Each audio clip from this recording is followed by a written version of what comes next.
नबी करीम हजरत मोहम्मद मुस्तफ़ा अहमद मुज्तबा सल्लल्लाहु अलैहि वसल्लम के प्यारे चचा हजरत हमजा रदियल्लाहु अन्हु ने अपनी उम्र का ज्यादातर हिस्सा जंगों में शिरकत करते हुए गुजारा और आखिरकार शहादत का ऐसा जाम नोश किया कि जिसका कोई जवाब नहीं मिलता। आप रदियल्लाहु अन्हु ने जवानी के जमाना में जो जंगें लड़ी उनमें जंगी तरीके कार के मुताबिक हमेशा आहनी जिर्रा पहनकर अपनी मर्दानगी के जोहर दिखाए। जब पुख्ता तवानाई के अय्याम थे तो जिर्रा पहनकर जंगें लड़ी, लेकिन अजीब मामला ये देखने में आया कि जब अय्यामे पीरी शुरू हुए, बुढ़ापा आया तो जिर्रा पहनना बिल्कुल तर्क कर दी। फिर जंगों में आप बगैर जिर्रा के हाथ में तलवार लिए शेरों की तरह सीना ताने हुए शामिल होते।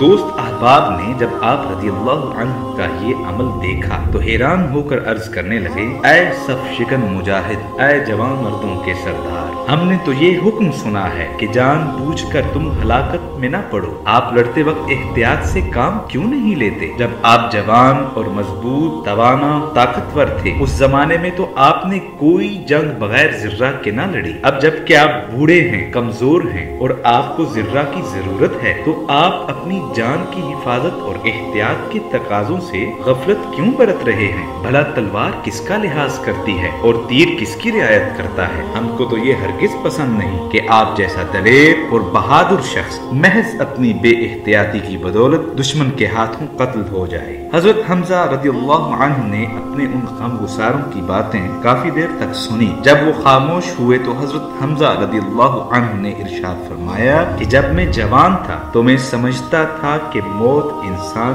को इस दुनिया के ऐशो आराम से महरूम कर देती है, इसलिए कौन खामखा मौत की जानब रग़बत करे और जानते बूझते हुए अज़दहे के मुंह में जाए। यही वजह थी कि मैं अपनी जान की हिफाजत के लिए जिर्रा पहनता था। लेकिन जब इस्लाम कबूल किया और नबी अकरम सल्लल्लाहु अलैहि वसल्लम की गुलामी में आया तो मेरे ख्यालात यकसर बदल गए। अब मेरे ख्यालात ये हैं कि इस दुनिया के रंगो बू तो आरजी हैं, जबकि आखिरत की जिंदगी दायमी है। अब मुझको इस दुनिया फानी से कोई लगाव नहीं और मौत को जन्नत की कुंजी समझता हूँ। जिर्रा तो वो पहने कि जिसके लिए मौत कोई दहशतनाक चीज हो। तुम जिसको मौत कह रहे हो वो मेरे लिए अबदी जिंदगी है।